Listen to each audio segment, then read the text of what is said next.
Hi friends, welcome to my car 2424. നമുക്കിന്ന് available ആയിട്ടുള്ളത് Maruti സുസുക്കിയുടെ വാഗണറിന്റെ VXi ഓട്ടോമാറ്റിക്കും മാനുവലും വണ്ടികളാണ്. നമുക്ക് വണ്ടിയുടെ ഡീറ്റെയിൽസ് നോക്കാം. ഈ വാഗണർ വരുമ്പോൾ 2020 മോഡലാണ്. VXi ഓട്ടോമാറ്റിക് വേരിയൻ്റ് ആണ്. 1 ലിറ്റർ പെട്രോൾ എഞ്ചിൻ വരുന്ന വണ്ടിയാണ്. സിംഗിൾ ഓണർഷിപ്പിൽ 38,000 കിലോമീറ്ററാണ് റൺ ചെയ്തത്. 4 ആവറേജ് കണ്ടീഷൻ ടയേഴ്സാണ് വരുന്നത്. നല്ല നീറ്റായിട്ടുള്ള എക്സ്റ്റീരിയേഴ്സാണ്. റീപ്ലേസ്മെൻറ്റോ വേറെ ഇഷ്യൂസോ കാര്യങ്ങളൊന്നും വന്നിട്ടില്ല. നന്നായിട്ട് മെയിൻറ്റെയിൻ ചെയ്ത വണ്ടിയാണ്. സർവീസ് ഹിസ്റ്ററി എല്ലാം അവൈലബിൾ ആണ്. 1 ഇയർ മാരുതി സുസുക്കിയുടെ ട്രൂ വാല്യൂവിൻ്റെ വാറണ്ടി, 3 ഫ്രീ സർവീസും വരുന്നുണ്ട്. നല്ല ക്വാളിറ്റി ആയിട്ടുള്ള സീറ്റ് കവേഴ്സൊക്കെ വരുന്ന നല്ല നീറ്റ് ആയിട്ടുള്ള ഇൻറ്റീരിയേഴ്സാണ്. നല്ലൊരു ഹൈ ക്വാളിറ്റി വെഹിക്കിളാണ്. ഡുവൽ എയർ ബാഗ്സ് വരുന്നുണ്ട്.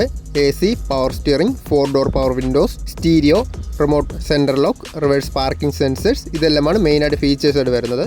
ഈ ഓട്ടോമാറ്റിക് വാഗണറിന് ഉദ്ദേശിക്കുന്ന വില 5,70,000 നെഗോഷ്യബിൾ പ്രൈസാണ്.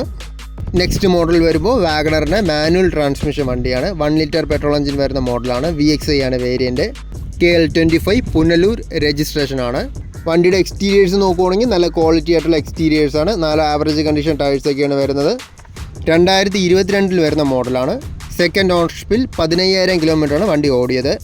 വണ്ടിയുടെ എക്സ്റ്റീരിയേഴ്സ് പോലെ തന്നെ ഇൻറ്റീരിയേഴ്സ് നല്ല നീറ്റായിട്ട് മെയിൻറ്റെയിൻ ചെയ്ത വണ്ടിയാണ്. ഡുവൽ ടോണിൽ വരുന്ന ഇൻറ്റീരിയേഴ്സാണ്. അഡീഷണലായിട്ട് സീറ്റ് കവേഴ്സ്, ഫ്ലോർ മാറ്റ് എല്ലാം ചെയ്തിട്ടുണ്ട്. ഫീച്ചേഴ്സ് നോക്കുകയാണെങ്കിൽ നമ്മൾ ആദ്യം കണ്ട വാഗണറിൻ്റെ സെയിം ഫീച്ചേഴ്സും കാര്യങ്ങളെല്ലാം വരുന്നത്. 2 വാഗണറും VXi ആണ് വേരിയൻറ്റ്.